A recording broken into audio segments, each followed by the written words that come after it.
Welcome to another episode of Ring Walk Boxing Podcast.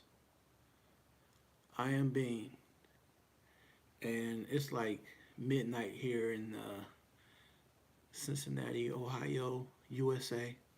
But I want to do a little live on the late night, early morning, and we'll do a continuation later today.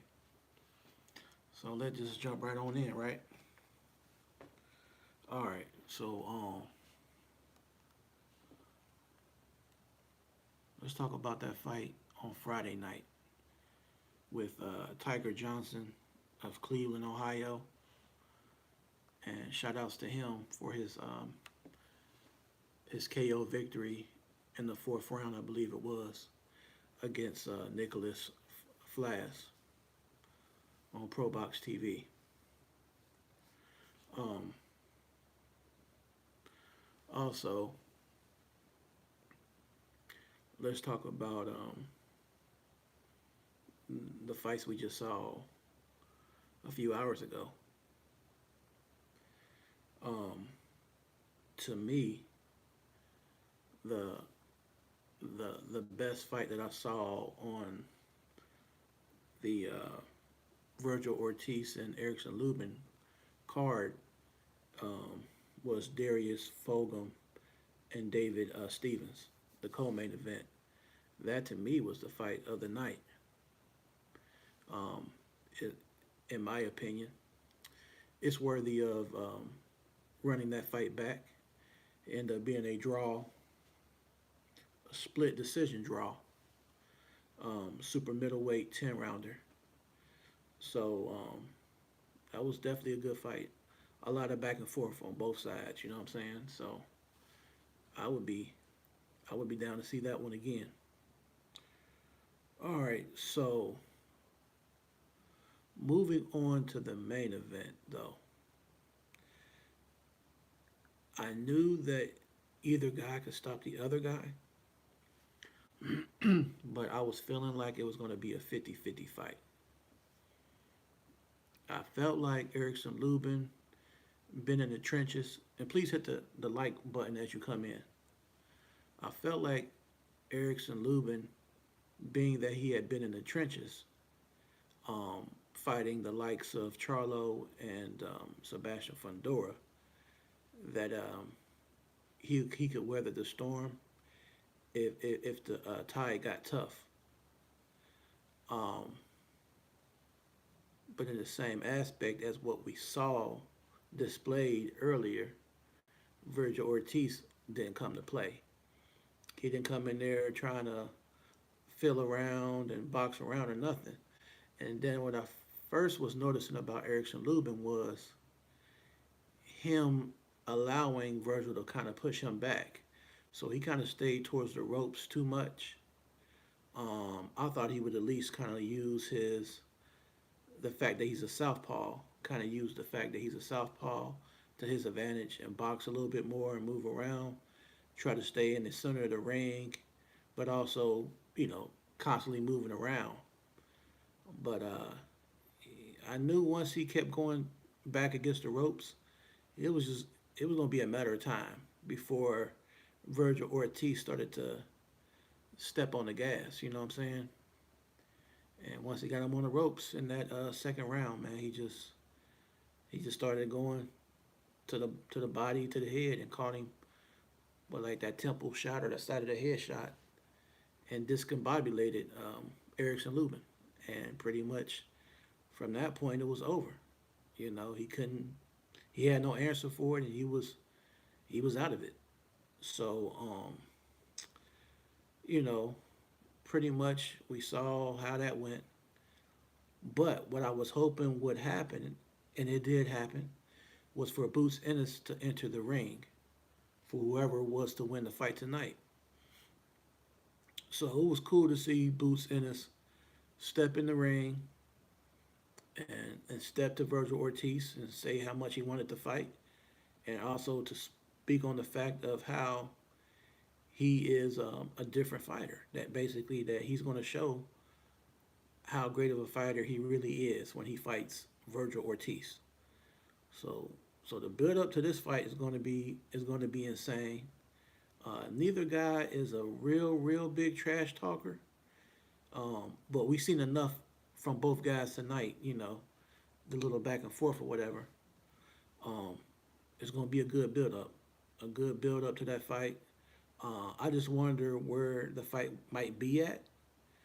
Um, but man, boxing is here, man. Boxing is here. I'm not too much concerned anymore about. I mean, don't get me wrong. There's certain fights I still desire to happen, but I'm not gonna sit up here and have my head down or moan and groan about this fight ain't happening because there's so many other fights that are actually taking place.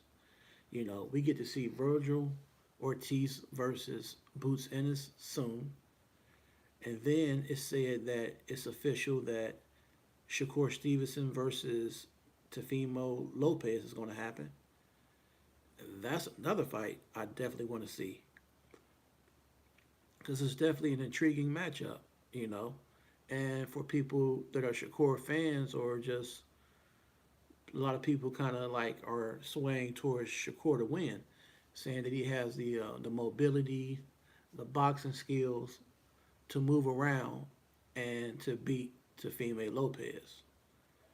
Now, T.O. in his interview, he did an interview with Brian Custer of the Last Stand podcast, and he was basically saying, I don't remember if it was with the Brian Custer interview or the or another interview, but anyways, he was saying that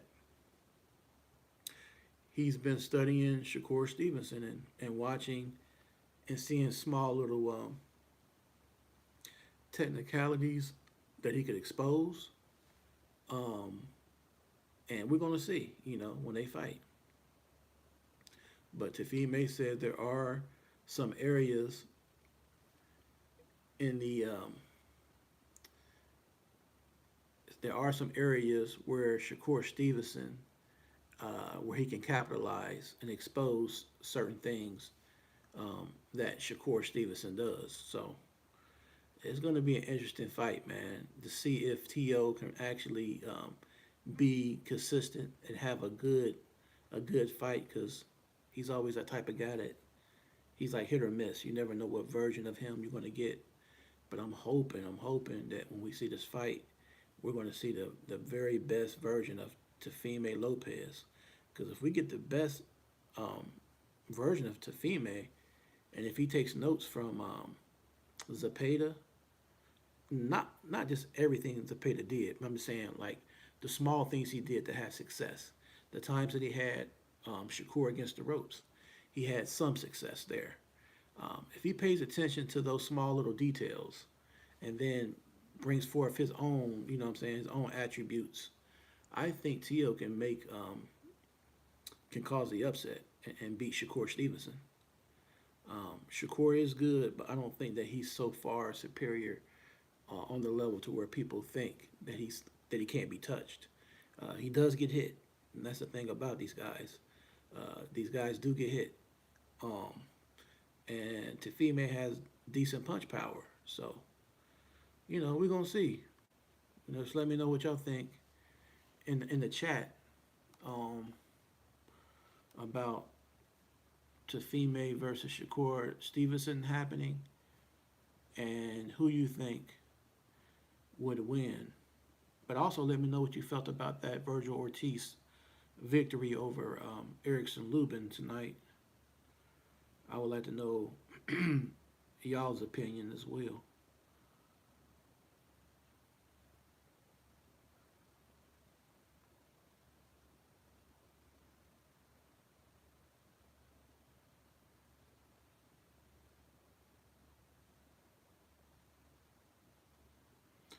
Um, Also, let's just keep moving through, and let's talk about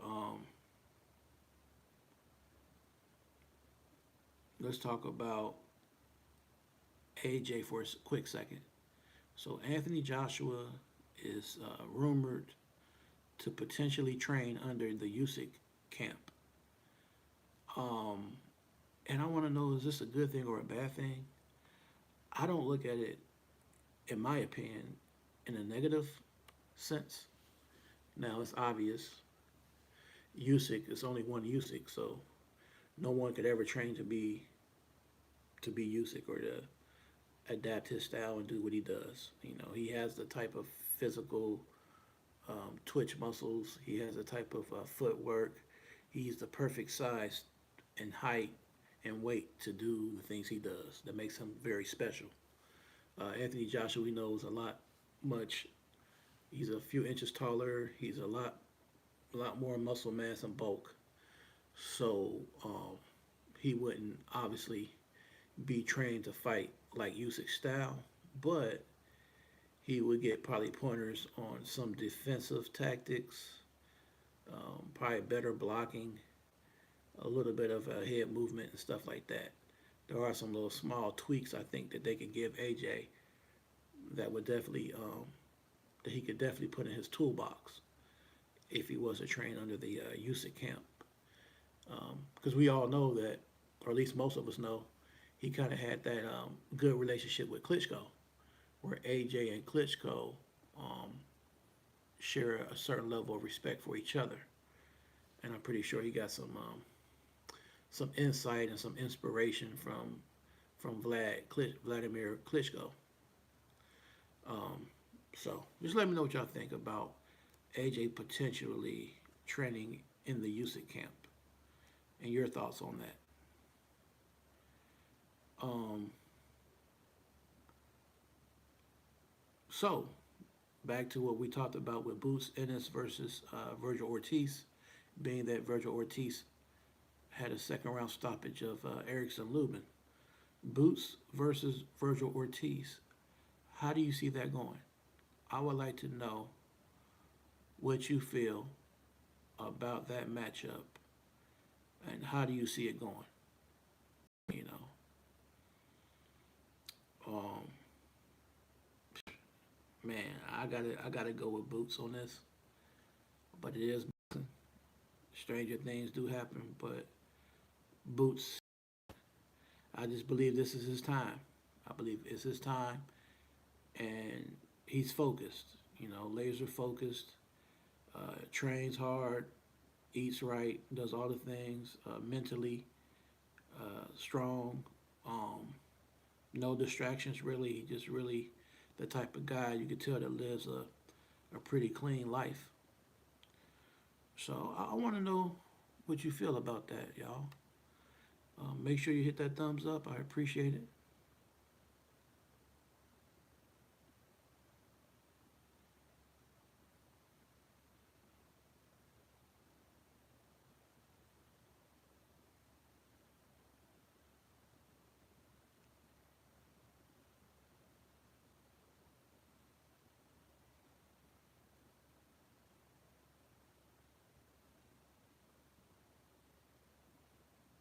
Um, so we just want to see.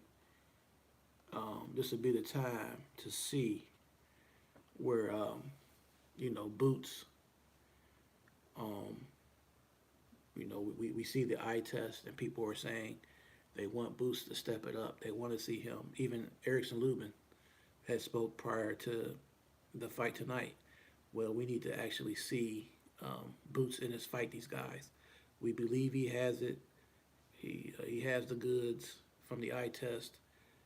Yada yada yada whatever. So we gonna actually get to see Boots put it down when he fights Virgil Ortiz. So there will be no more misunderstandings on just how good Boots really is. What's good to my family, Cam J Networks? Shout outs to my fam, Cam J. Much love. Just on here real quick, a little bit past midnight, so I'm just jumping on real fast. Um, but yeah, to me, man, that Darius Fogum and that David Stevens fight, co-main event, that to me was the best fight. You know, that could have been the main event for real. You know what I'm saying? But you know, it's all good. Um, Also, a lot of folks, I've been seeing a lot of folks are saying, Cam J. I know, cuz though, I know, man. Oh man, he did, man. Oh man, my God, man. I did not think Erickson Lubin would go out like that, man. And no, I thought he was gonna put up a one of those efforts like he did against Fundora. I thought it was gonna be kind of like that, you know.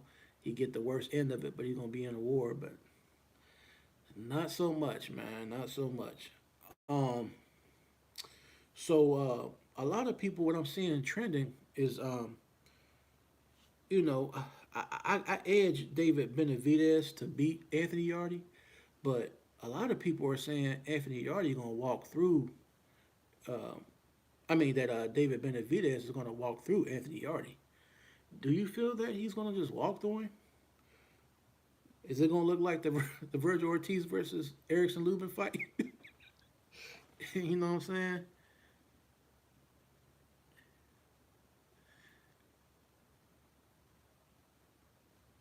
You said, I guess. Hold on one second, family, so I can see a little bit better. Let me get my what's the name pulled up on here. You said, I guess Al was right about the second round KO prediction before the fight. Absolutely, cuzzo. Absolutely. And that's exactly how it went, man. That's exactly how it went. Wow, wow, wow. Oh yeah, and just before you jumped on, cuzzo, I was talking about AJ. That I was saying that AJ is supposed to potentially rumored to be training with the USAC camp. Do you feel like that could be beneficial for him? I mean, I get it that Anthony Joshua and Usyk have totally different fighting styles, but do you think there's something there that he could tap into um, to be better forthgoing? You know, I mean, AJ has a couple of fights left. I mean, it's not like he has a long career ahead of him still to go. He pretty much needs Tyson Fury. Potentially, he might do the trilogy with Ruiz. He needs to redeem that Daniel Dubois loss. So I would say he has about 3 or 4 more fights. Cam J, shout out to Cam J. You said I'll put the receipt on Virgil and Lubin in the group chat just now. Oh, okay, okay. As soon as I get out of here, I'm gonna jump back in that group chat before I go to bed. Um. So okay. So the way we saw Virgil dispatch of Erickson Lubin, do you think that Boots Ennis could do Virgil Ortiz like Virgil Ortiz did Erickson Lubin, or do you see it going at least to the mid rounds? I wonder. I wonder. Yeah, yeah. I wonder how that's. I mean, I know I feel strongly Boots Ennis is going to beat Virgil Ortiz, but I just have to go back and look a little bit more at both of these guys again, just to kind of get an idea of what round is Boots going to stop Virgil Ortiz in.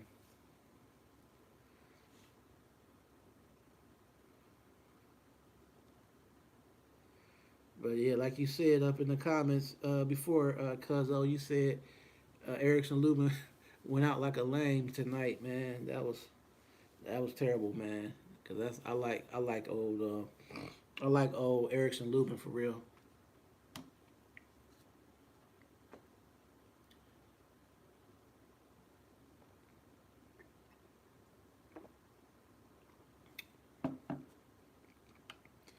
You said Boots gonna pack Virgil up. T Hill, what's up, fam? What's going on? T Hill in the house, y'all. Salute, my brother. Salute my brother. Appreciate you. Appreciate you following through, man. So what you think about that, T Hill, man? I gotta ask you, like I asked Cam J. Uh, did you expect for Virgil to end him so fast? Did you? I mean, don't get me wrong. Virgil was gonna probably end up winning regardless, but a second round stoppage like that. I mean, come on. It's like Erickson Lubin. Why is you keep going back towards the ropes, man? Get off the ropes. Get in the center of that ring. Use your feet and, and confuse him some. Move around, confuse Virgil Ortiz some. Make him. You know what I'm saying? Like he was right there to be hit. Like he was making himself readily available to be hit. Right up against the ropes, standing stock still. So it's like he didn't do anything. I'm just curious on what Erickson Lubin's training camp looked like now. I wish we could see some of that footage, man. Cause man, mm. That was crazy right there. So like another thing I was saying too is a lot of people on social media saying David Benavidez is going to walk right through Anthony Yarde, and I want to know if y'all feel the same. Do y'all feel like it's going to be a cakewalk? Like it's going to be easy work for David Benavidez? So I'm a David Benavidez fan for sure. Um, I just felt like the first few rounds are going to be fireworks with Anthony Yarde until he starts to gas out. But some people say it's going to be just easy. So, and I've been looking at those little clips and pictures of your boy Debo Dev, man. Dev Haney, man. He's looking in tremendous shape right now for this B Norm Jr. fight, man. So, is what we see from him physically and the way he's talking and saying that B Norm is a bum in the face off, is that gonna come back to bite him? Will it come back to bite Devin Haney? T Hill, you said I was at work, but honestly, I didn't think it would end that quick. But truth be told, Oscar not making a fight that he feels his fighter can lose ever since he's been taking L's these 2 years. Well, that makes sense, man. That makes all the sense in the world. Thanks for your comment, and it's a great comment, man.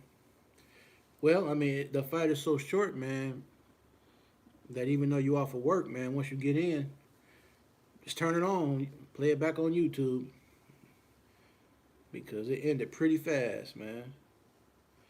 T Hill, you said I feel the same, but if I'm Anthony Yarde, I get in the pool, treadmill, and run against the current to help his tank get opened up. And man, that's great. That's great sound advice, fam. I'm hoping that he's gonna do some real deep conditioning, like you said, like make sure he has that type of win, man. Make sure you get that endurance built up, man, because that would be his biggest enemy, man. Is the fact that he's so bulky and massive like that. It could work against him, but if he can be conditioned for 12 rounds, then it could be a crazy fight. You know what I'm saying? Because he does show that he got heart. You know what I'm saying? He does got heart. He does got a decent chin, Anthony Yarde. So, we'll see, man. But I can't say that David Benavidez is different, man.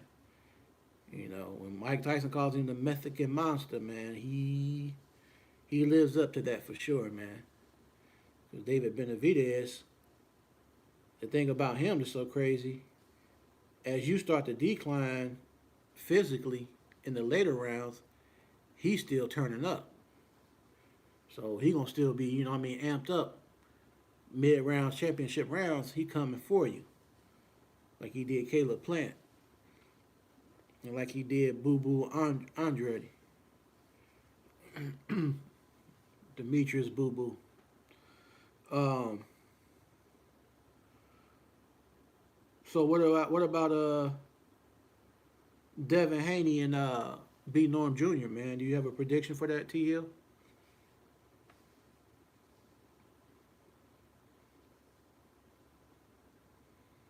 And also the fact that Cam J had announced earlier in the group chat, Tefime Lopez versus Shakur Stevenson is a fight we will get. So, how do you see that going, man? T.O. Lopez and Shakur Stevenson. You said, yeah, he will need to engage that stamina issue if he is able to pull that fight out with Benavidez. But the man on his game is saucy until that tank gets low indeed. Absolutely, man. Absolutely. That reservoir gonna mean a whole lot, man. You know, if that fails you, ooh wee, that's a big issue to have. Nothing worse than getting tired.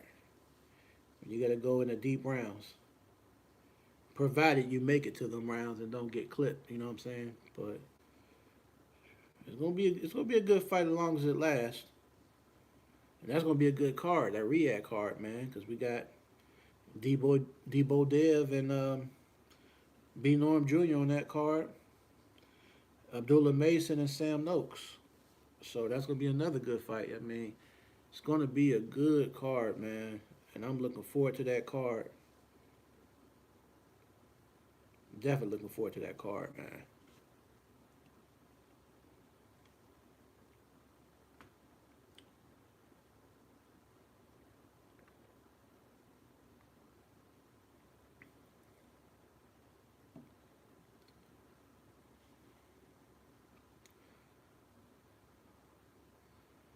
And it was crazy in that face-off, man, with Devin Haney and B Norm towards the end. You know, pretty much Devin Haney's kind of regurgitating what he said before. Like, yeah, I really never knew who B Norman was until like maybe 2 years ago, and I genuinely don't know these guys like Jen Sasaki and different people that B Norm fought. Uh, Devin Haney claiming he don't even know these guys, and that most of the public don't know these guys that B Norman has beat. So he pretty much called B Norm a bum towards the end of their face off. So that's kind of wild right there, man. Crazy work, crazy work. T Hill, you said so. With that fight, I have mixed feelings. Depending on Dev's mindset, that fight can be a great matchup or a total wash. Dev got to come in confident, prepared, and ready to work between rounds. Yeah, yeah, yeah, for sure, man, for sure. He got to, man. He definitely got to. And he has the mental fortitude. He has the skills and tools, to box. That's one thing about him. He can box. So I just hope he can mix it up in spurts and get in the pocket when he needs to. Not, I don't think he'll be reckless, but don't be a sucker for the left hand like he did with Ryan Garcia. Make sure he gets in and out and protects himself good. Be very defensively responsible because with the type of power B Norman has, he has to be responsible defensively because you get caught one good flush punch, man, it could be the end of the night because B Norm got some he got some thump. You said, and to add to Norman, young, hungry, skilled, and willed, and he is much better boxer than folks give him credit for. And I believe that's why Devin and his camp has been in that lab, been quiet. Yeah, man, and that's a good point too, fam. Because it's like, yeah, if you want to say who got the better footwork, you got to go with Devin Haney, right? But at the same time, in the same aspect, it's like B Norm. He don't have he's not a plotter. Yeah, he don't have. Granted, he doesn't have the foot speed that Devin Haney has, but he's not no plotter. So for him to close the distance and close that gap between them two, it's not going to be that far fetched or hard to do. This is not like an Andrew Ruiz with extra slow feet trying to catch, a fighter that's slick. You know what I'm saying? It's like he gonna have his work cut out for him for sure. He's gonna have his work cut out dealing with B Norm.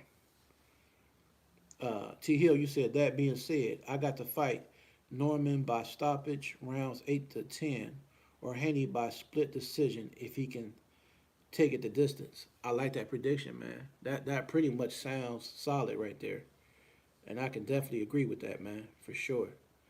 I can definitely agree with that one for sure. Um,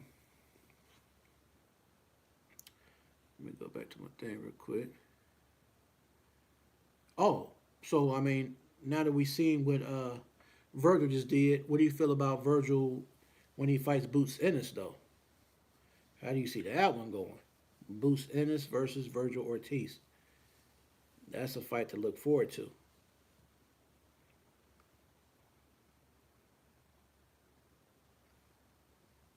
And please hit that thumbs up, y'all. I'm not gonna be on here much longer.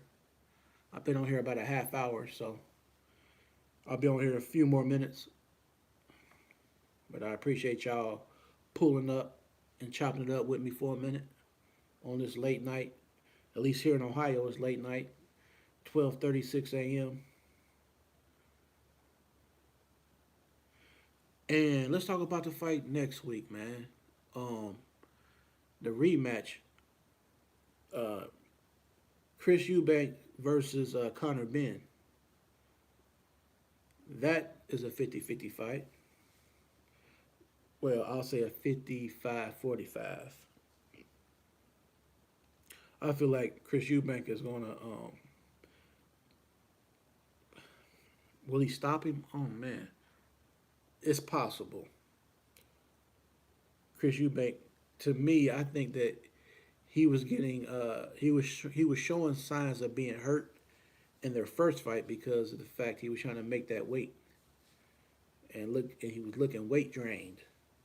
But I think if Chris Eubank, I don't know what the clauses are, with the rehydration and all that kind of stuff. But I think if we get a fully healthy Chris Eubanks, Chris Eubank Jr., I think that he could potentially stop Connor Benn.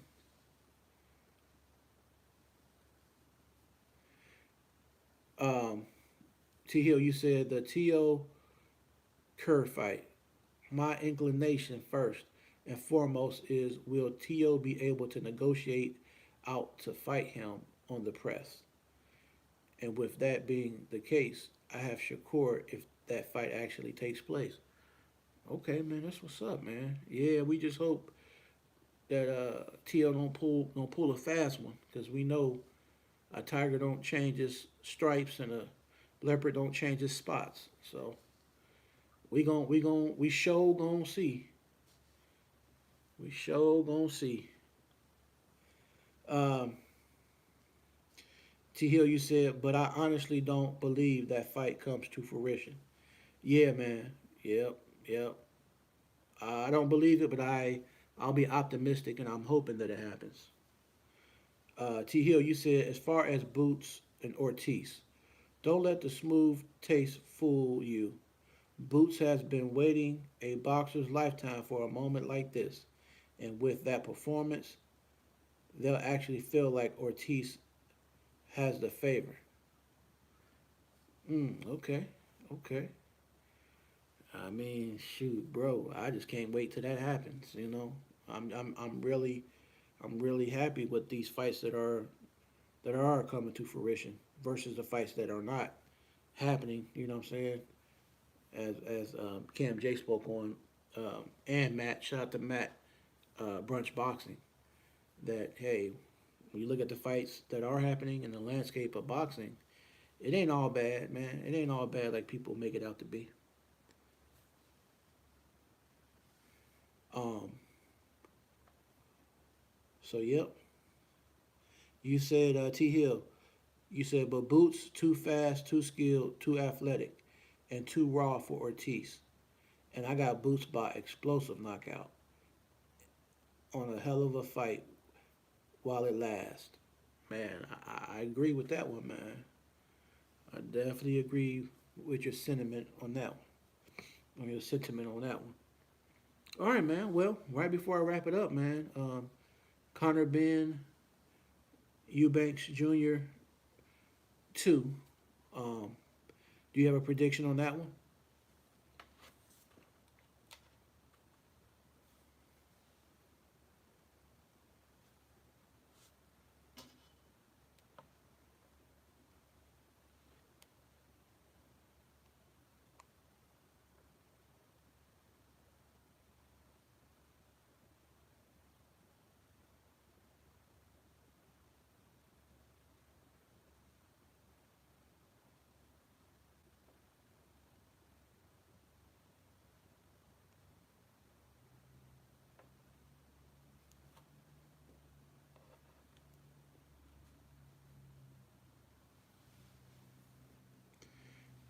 You said T. Hill. Ben only has been explosive when he has had his special helping of that good old eggs Benedict. And since they canceled eggs off the menu, I got Eubanks by stoppage this time around. Hey man, it's funny you say that. I feel like that too, man. I feel like he's going to stop him this time. He ain't gonna be looking all weight drained or whatever. Um, and he's felt the power of Ben. He knows Ben can hit. I think he'll be a little bit more smarter this fight. He'll box probably a little bit more because I think the first fight was so personal because of the fact that Eubanks had slapped the egg in his face, and then the fact that their dads had fought. Back in the day, it was a very personal thing to kind of defend the bloodlines of their family, of their dads. But I think this time around, I think we'll see a more methodical, a more well thought out Eubanks Jr. You said T. Hill, and I will be glad because I am not too fond of his promoter. Yeah, yeah. I feel you, fam. I feel you. I hear you. Yeah. So yeah, man, I appreciate you pulling up, man, because I'm about to sign off here, man. It's like a quarter till 1 o'clock here in Ohio. Um, I know people are on the West Coast time. They're like 2 hours before us, so it's getting close to 11 o'clock on the West Coast, but it's almost 1 o'clock here in the morning. All right, man. So have a safe, blessed one, T Hill. I appreciate you again, family. Shout outs to Cam J again. I appreciate you, fam. And I will holler at y'all later on today. I'll be going live later on at 6 p.m. So I will catch y'all on the next round. Peace.